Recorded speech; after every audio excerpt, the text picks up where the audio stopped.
What's up, everyone? Welcome back to my channel. It's time for another episode of the Never Seen It series. 9 times out of 10, when I go Blu-ray hunting, I'm picking up titles that I've never seen before. I put them off to the side and I created this segment on my channel to let you guys know my thoughts about them. Do I love them? Do I hate them? And do I recommend them to you? Now, there's always a best of the batch and a worst. Everything else falls in between. So let's not waste any more time and let's start with the best. And that for me was The Revenant. This is the movie that Leo won the Oscar for. Now, I know a lot of people say he shouldn't have won for this. It should have been for The Wolf of Wall Street. But after seeing this film, I can definitely understand why he won for this. This role was probably the most physically and mentally challenging role he has ever had to do. After watching this, I have so much more respect for him as an actor. I already have a lot of respect for him. I think he's one of the most talented actors we have for the past probably 20 years. He's absolutely fantastic. He's evolving in his career. Every project he does, it seems like he gets better and better. He's just so well established in Hollywood right now. And to see him do a movie like this is absolutely incredible and amazing. And what amazes me even more is that this is based on true events. What also amazes me is that Tom Hardy was not given the Oscar for Best Supporting Actor for this. He plays such a downright awful, treacherous villain that it's such a delicious performance. Absolutely incredible. But was not given any kind of award, to my knowledge, for this performance. That was a crime. I believe the Oscar for Best Supporting Actor that year went to Mark Rylance for Bridge of Spies. Everyone was talking about Sly Stallone and Creed. Why were we not talking about Tom Hardy? He was the best performance. So if you guys didn't get the message, I really love this movie. Highly recommend it to you if you have not seen it. It's also beautiful to watch. So if you guys want to buy this, I recommend getting the 4K. I put this into my 4K player. It looked amazing. So an actual 4K disc probably looks absolutely fantastic. So definitely get The Revenant. It's a movie. It's not high on the rewatchable list. You got to mentally prepare yourself, but it's an amazing story. Definitely highly recommend. Watch it. Okay, up next, let's get light with Space Jam. We got a little bit heavy with The Revenant, so now we're going to go lighthearted with Space Jam. The next night after I watched Revenant, I had to see something comedic, so I picked Space Jam. How much more lighthearted can you get than Looney Tunes animation?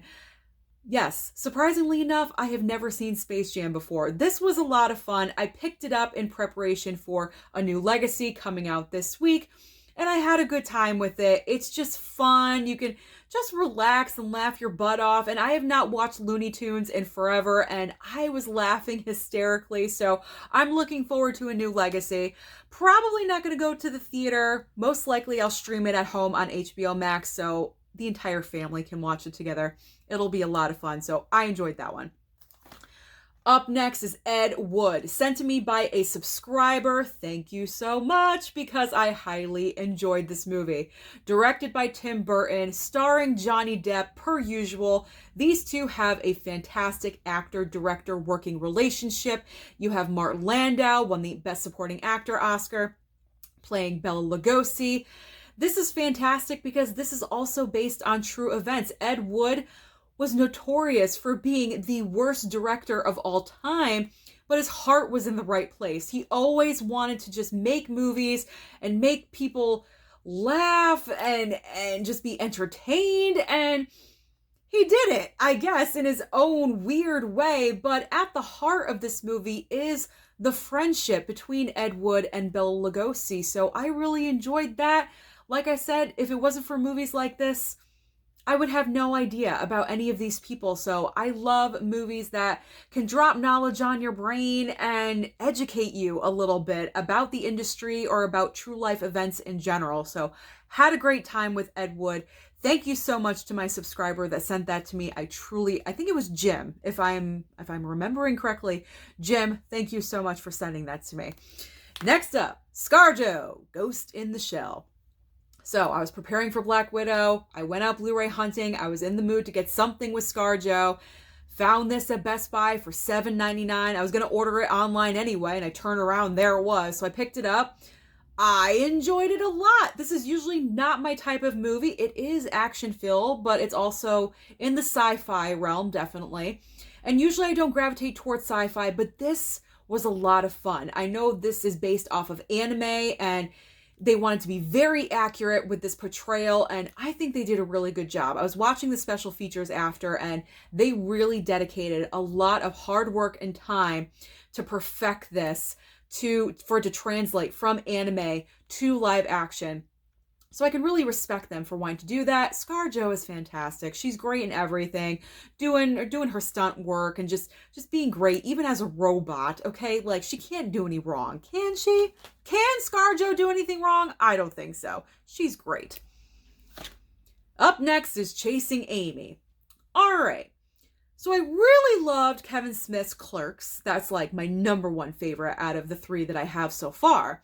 Then I watched Mallrats. Okay, wasn't really digging it until they got to the mall. And then I was like, okay, now I'm getting more into this movie.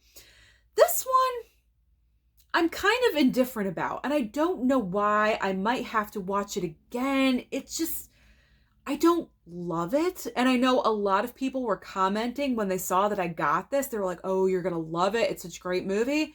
I don't love it, but I can understand the potential to love it because the circumstances and the situations are relatable with relationships and getting into relationships that you probably shouldn't, and, you know, all that kind of stuff. Just very complications all around in this movie.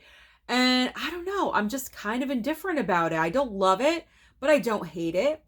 I have it. I will watch it again. I guess I recommend it to you for a watch, but I don't know for a buy. If you're going to buy this, maybe get it for like $5 or $6.99, something really, really cheap. I think I paid $9.99 for that, so I don't fully mind. Demolition Man. Who doesn't love a Sly Stallone action film? I mean, come on. This was great fun. Wesley Snipes plays a good villain, I guess, whatever. It's not the best movie, I have to say, but it's just fun. You're having a good time. Circumstances are outlandish, and the niceties of the future. I mean, come on, let's get out of here. Be well. All that kind of stuff. That was getting a little annoying after a while, but it was good to see Sandra Bullock in kind of an early role in her career. She wasn't yet a star, so that was kind of fun. It's just one of those mind-numbing movies, I guess. I don't know. It's Sly Stallone in action. I mean, that's really all you need, right? You just need that. You just need Sly. All right. Nick and Norah's Infinite Playlist, sent to me by Tony P. He has his own YouTube channel. I will link him down below in the description box. Loyal friend, subscriber. He sends me movies all the time. So Tony, thank you very much. So I pulled out Nick and Norah. I was like, you know what? I'm feeling kind of a little romantic. Well, a little romance going on. Watch this one. It's a cute movie. It's not like an immediate go-to for me all the time, but it's kind of a different spin on your typical romantic. Is it even a romantic comedy? I don't know. It's kind of its own thing. There's romance, yeah, but it's not your typical rom-com. I don't know. It's in its own individual weird, I guess, category, but Kat Dennings is cute. What's his name? Michael Cera. He's all right, but it was a good send, Tony. Thank you. I did enjoy it.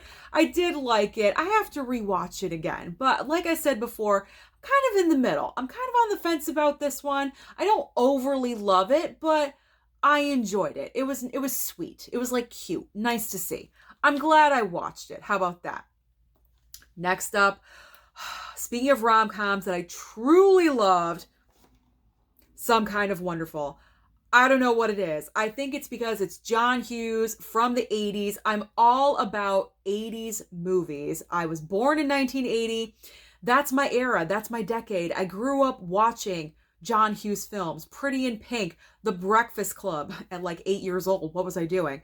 Ferris Bueller's Day Off. I cannot believe I haven't seen Some Kind of Wonderful until now. So happy that I picked this up. I loved this movie. This might have been number one if I didn't watch The Revenant. I gotta be honest, but I just loved it. Loved it, loved it. Eric Stoltz is not your typical leading man by any means, but I guess he'll do. I'll take it. I like the spin of having the female best friend. I guess someone commented this was kind of like a flip story about Pretty in Pink because Molly Ringwald wanted to switch the script around and John Hughes did it on her behalf, but then he really wanted to create that film, so he created some kind of wonderful. I can completely see that. It's kind of recycled material. You know what? I don't care. I had a wonderful time. Definitely going to watch this again. Love the steelbook too. I think it's a great looking steelbook. I love it. And of course the iconic line on the back, "You look good wearing my future." I love that. Last line in the movie. All right. Now let's get to the final two. That's right. The final two that I hated. That I hated. The first one is the movie that I actually watched last night. And J-Lo should be embarrassed that this is on her resume. Anaconda.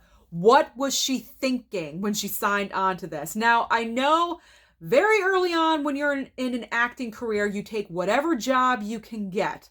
However, I would put my limits on accepting Anaconda. This movie is absolutely ridiculous. Eric Stoltz is useless. He's in the movie for maybe 3 scenes. The rest of the time, he's laying down sleeping inside of the boat. Jon Voight is completely psychotic. He has this weird-ass look on his face the entire movie, talking in this weird accent. Jennifer Lopez and what's his name? Ice Cube. I forget if it's Ice Cube or Ice T. Ice Cube. Those two are thick as thieves trying to survive because Jon Voight is psycho. And then it has the cringiest scene I've ever witnessed, I think in cinema history, the kiss between J-Lo and Jon Voight. Ew. It was so bad. Like horribly bad. Like, I almost vomited. I almost threw up, and I understand it's a part of the script, but it was like, okay, do we really need to put that in there? By the way, it wasn't out of willingness. It was a distraction to take down Jon Voight's character, so she didn't really want to do it. It was for entrapment purposes, but this movie is just dumb. It's dumb. I know a lot of people are fans of this movie, and that is fine. Whatever you like is what you like. Personally, I was not a fan. And I didn't even touch upon the fact that the Anaconda snake was so horrible looking. Was it done in paper mache? Like, it was so horribly done. I'm really wondering why we haven't even attempted, I say we, but I mean like Hollywood, not me, but Hollywood. Why haven't they attempted to do like some kind of remake of this? Is there some kind of Anaconda movie out there since this one? Because if not, they should probably do it to redeem themselves, because this, you know what I'm going to do, was a hot, stinking piece of garbage. But that's not the one I absolutely hated. It was very, very close. But the one I absolutely hated, and I've actually done something that I've never done in the history of my entire existence watching movies, I turned this one off. I didn't even finish it. And that is The Gambler. The Gambler. I bought this at Big Lots, I think, for about $3. Took a gamble on it. Pun intended. Put this in. I'm like, how bad could it be? It's Mark Wahlberg, Brie Larson, John Goodman. I like all of these actors, all of these people. I'm a big fan of all of them. What is this movie even about? I turned it off, I think a quarter of the way through. It starts. I have no idea what the hell is going on. I got lost. I think I was also getting sleepy at the same time, and I just gave up on it. Like, I did not Mark Wahlberg's character even have a name? I didn't even know what his name was. We were kind of just dropped into the story. Like, we're supposed to know what's going on. It's never fully explained, like, oh, this is John and he has a gambling habit and this and that. Like, no, we're plopped inside of this casino environment, and then we know he's a professor of some kind, and that's pretty much all I got from it, and I shut it off. I was bored to tears. And the thing that I hate most about this is because I hate it, I'm gonna have to watch it to do an I hate this movie video on this piece of garbage. So that is everything that I've been watching lately. Let me know down below your thoughts on everything I watched, and let me know what you've been watching lately. Don't forget to like and subscribe, and I'll see you next time.